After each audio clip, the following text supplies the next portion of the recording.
Today, the Steam Workshop version of Thrawn's Revenge Imperial Civil War has been updated from 2.2.5 to 2.3. The link for the workshop version can be found in the description for those who are not already subscribed. After we've had a chance to respond to any initial issue reports, we'll make the necessary changes to be able to post a version on Mod Database, which will support non-Steam version of the mods. Like with 2.2, this will necessitate the removal of custom voiceover and map preview images, along with some other things like that.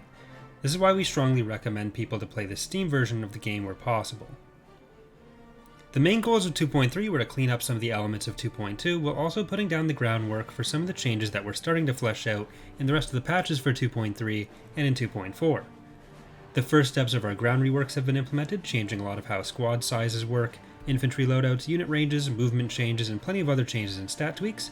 For example, Mega Mazer takes in the Empire of the Hand shouldn't be shredding everything quite as much, as we build up to completely redo projectiles and armor/damage modifiers on ground and in space for 2.4, which will involve some pretty major game mechanic changes as well. We have some other major ground mechanic changes in discussion on top of that, which we'll start to experiment for in 2.4. There's also been the start of some economic and planetary development changes built around helping to slow down snowballing and nerf blitzing strategies to allow longer campaigns to remain interesting, including the introduction of local planetary capital and garrison buildings, which will be used in the future for major government features that we will discuss a little bit in the future. But here's a non-exhaustive list of the 2.3 changes. First off, the most major thing that people will probably notice is the inclusion of a new playable faction, the Corporate Sector Authority.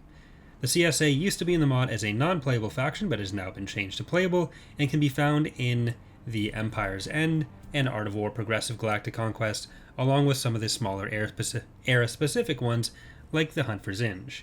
They also have their own from the ground up setup as well. Because of game limitations where we can only safely have 17 faction slots, including non-playables and some coded factions like Neutral, we've had to downgrade the Yavitha from playable to non-playable, and group them with independent forces that represent a lot of the much smaller groups, since their slot is best used from the other more unique and less Imperial clone factions we've spoken about. The CSA therefore has a much more unique roster than a lot of the warlords.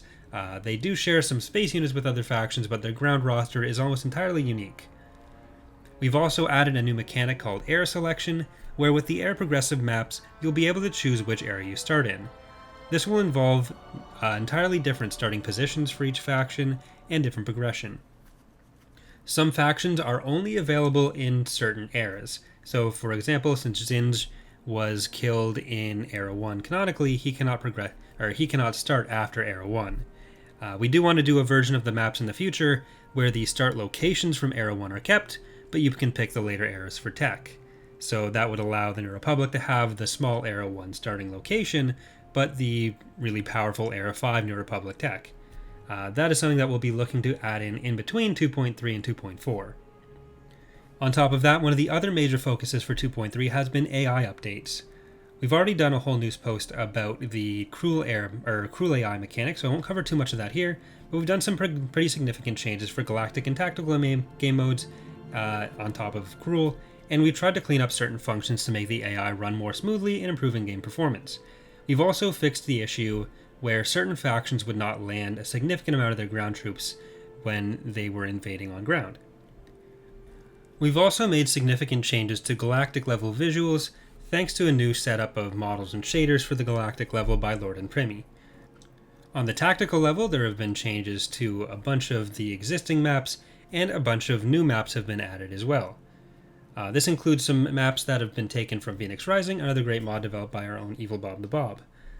As with all versions of the mod, this includes several new and redone units, so the art for the Praetor, Munificent, Dreadnought, Nebula Enforcer, Secular Precursor, Gladiator, Y-Wing, Snowspeeder, Juggernaut, Tiecrawler, and the ATTE animations have been redone, while the Vigil, Victory 2 Frigate, like in Battlefront 2, Imperial 2 Frigate, or the Rand Ecliptic, TIE Punisher, Jump Master, which is Dengar's Punching One, Bulwark 1, Bulwark 3, Citadel, Invincible Cruiser, Recusant, Mengfim Interceptors. I'm going really fast with this, I know, but there is a text version of all these changes in the description. IRD and RDA, Gozanti, PX4 Mobile Command Base, T-Wing, Espo Soldiers, Strike Breakers, JX40 Air Jail Speeders, Air Skimmers, GX20 Hover Vans, AA5 Speeder Trucks, K222 Aero Interceptors, Persuader Snail Tanks, Espo Walkers, Repulsor Scouts, and Battle Droids have been added. There have been a bunch of other smaller changes, of course, over the last year as well. I won't go into any of those here, but instead we're going to take the last minute or so to talk about how things will be changing with development in the future. Although 2.3 has just been released, we've already got several things underway for the upcoming versions. This will also involve a new way for us to handle release structure.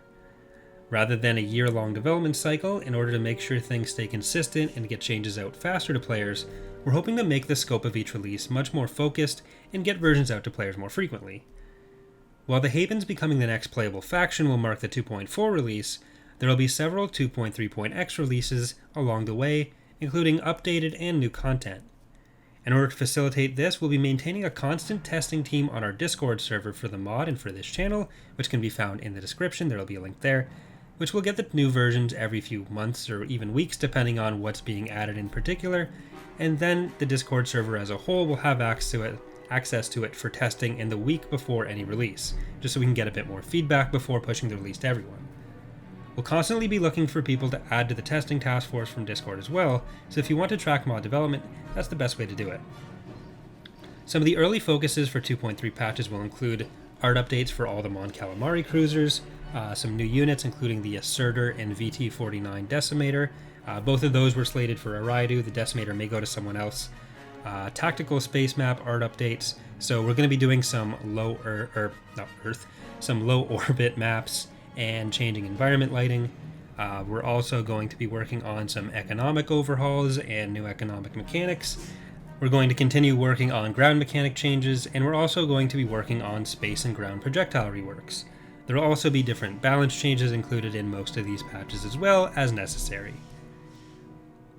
I'm also planning to run community matches several times per month on this channel as well as the Twitch channel, aiming for about 2 to 4 times per month. The dates for these will be posted and updated each month in-game as well as on the channel. The first of these will be next Tuesday. It's going to be streamed on the YouTube channel here. In the future, it might be more often on Twitch than YouTube, but we'll see how that goes. And on top of Imperial Civil War, we're also working on a Clone Wars mod, which is approaching release as well, Follow the Republic. I'm currently running a preview playthrough for the Republic on this channel, and that can be found in the description as well, or you can just look on the channel. It's going to be fairly obvious. But thanks for watching, everyone, and hope you enjoy the new version.